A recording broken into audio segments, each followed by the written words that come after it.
We begin with the war in Ukraine, as the White House is now confirming that U.S. Special Envoy Steve Witkoff will meet the head of Ukraine's National Security Council in Miami later today.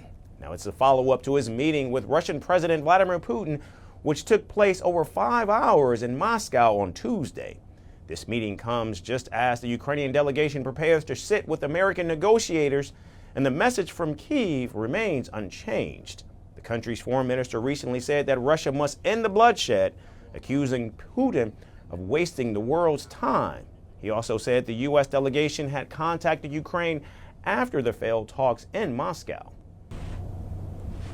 There was contact between the head of the Ukrainian delegation and Mr. Witkoff. Since this was a telephone contact, for security reasons, it is difficult to imagine that the details of this meeting were discussed. This is a sensitive process. І запросили українську делегацію для продовження. Still, President Vladimir Zelensky feels there is real opportunity to end the war.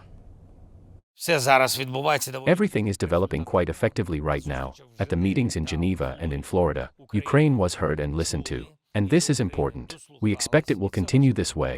Only by taking Ukraine's interests into account is a dignified peace possible.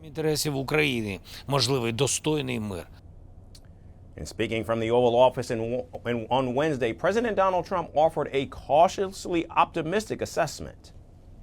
He would like to end the war. That was their impression. Now, whether or not, that was their impression. Their impression was that he would like to see the war ended. I think he'd like to get back to dealing a more normal life. I think he'd like to be trading with the United States of America, frankly, instead of, losing thousands of soldiers a week. But their impression was very strongly that he'd like to make a deal.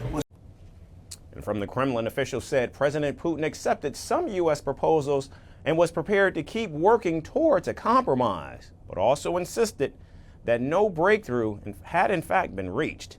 Russian officials say the negotiation is stuck on one central issue: the fate of 4 Ukrainian regions currently occupied by Russian forces. Without clarity on territory, they say there can be no resolution. And another sticking point centers on Ukraine's future security. The direct exchange of opinions took place yesterday for the first time.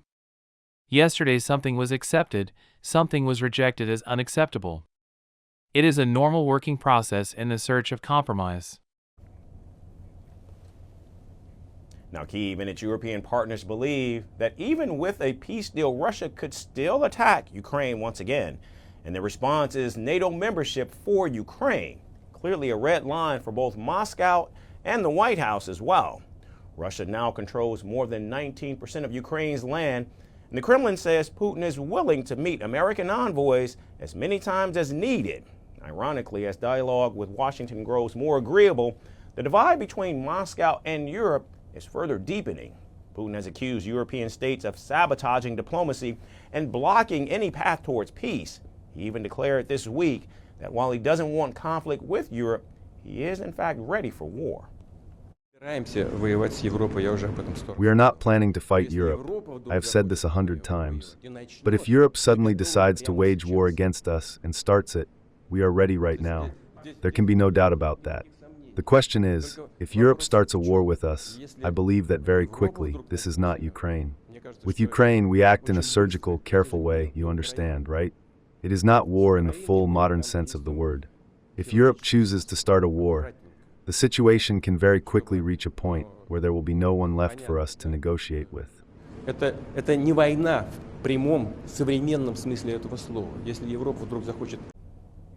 For now, all eyes turn to Miami, and the upcoming meeting could determine whether this war moves closer to peace or slips further into stalemate. I rose from the army with medals on my chest.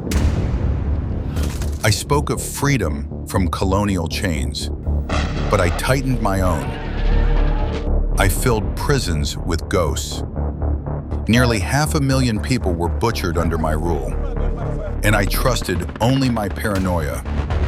I gave myself grand titles. I claimed to be Africa's strongman. History calls me something else, the dictator. Who am I?